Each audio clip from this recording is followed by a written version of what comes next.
ज्योति कब बड़ी हो गई पता ही नहीं चला। उसकी शादी हमने तय कर दी थी। जो लड़की सुबह देर तक सोती थी और बार बार उठने पर भी नहीं उठती थी, आज वही ज्योति इतनी बदल चुकी है मानो कल की बात हो। हमने उसे बहुत ही प्यार से पाला था, वह पूरे घर की लाडली थी, लेकिन शादी से पहले उसमें इतना बदलाव आ गया था। शायद उसे अपनी जिम्मेदारियों का एहसास हो रहा था। जो ज्योति सुबह देर तक उठती थी, आज वही ज्योति सुबह 6 बजे उठ गई। उसने पूरे घर की चाय बनाई, घर नाश्ता बनाया, घर के सारे काम किए। हम सब तो बहुत ही हैरान हो गए थे उसे देख के। उसमें इतना बदलाव देखकर हैरानी हो रही थी। मैंने ज्योति को बोला कि तुम इतनी जल्दी कैसे उठ गई और इतने सारे काम कर लिए। ज्योति ने बोला, मम्मी अब 1 महीना रह गया है मेरी शादी में, यहाँ कौन मेरे आगे पीछे घूमेगा। सब काम तो मुझे करना पड़ेगा।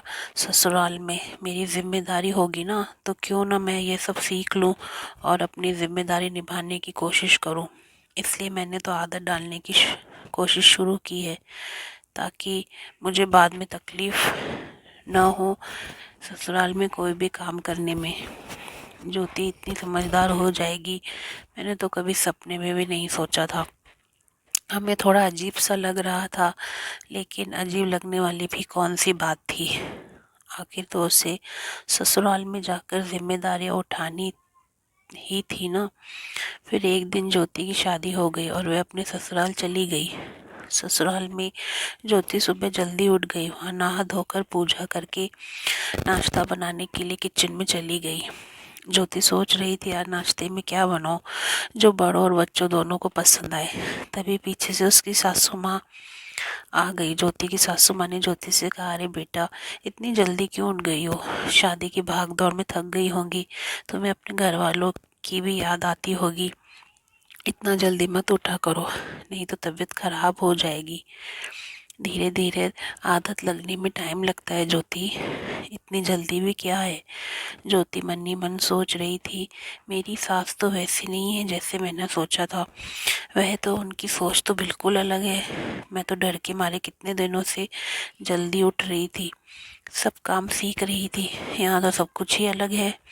फिर ज्योति के दूसरे काम करने लगी। इतने में सासू माँ ने उसे किचन से आवाज़ लगाई, ज्योति इधर आओ, देखो आज मैंने क्या बनाया है। ज्योति की सासू माँ ने सारा खाना बना लिया था।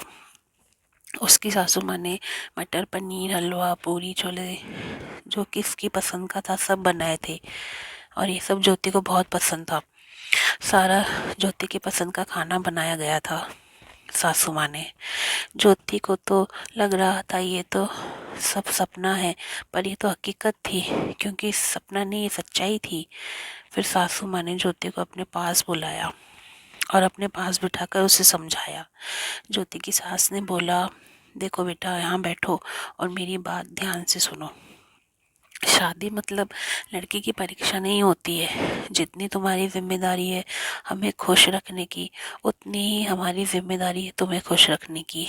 हम तुम्हें सिर्फ घर के कामों के लिए नहीं लाए हैं, और तुम क्या कर सकती हो क्या नहीं ये देखने के लिए तो बिल्कुल भी नहीं लाए हैं। और हम तुम्हारी आज़ादी तुमसे कभी नहीं छीनेंगे। शादी मतलब तुम्हारे सपनों का बलिदान बिल्कुल भी नहीं है। शादी का मतलब है तुम्हारे सपनों को और ऊंचे उड़ान देना। हम सब तुम्हारे साथ हैं, हर दिन हर पल। ज्योति बहुत इमोशनल हो गई और वह अपनी सासू माँ के गले लग गई और उसने अपनी सासू माँ को आशीर्वाद दिया। दोस्तों प्लीज़ लाइक शेयर सब्सक्राइब ज़रूर कीजिएगा। धन्यवाद।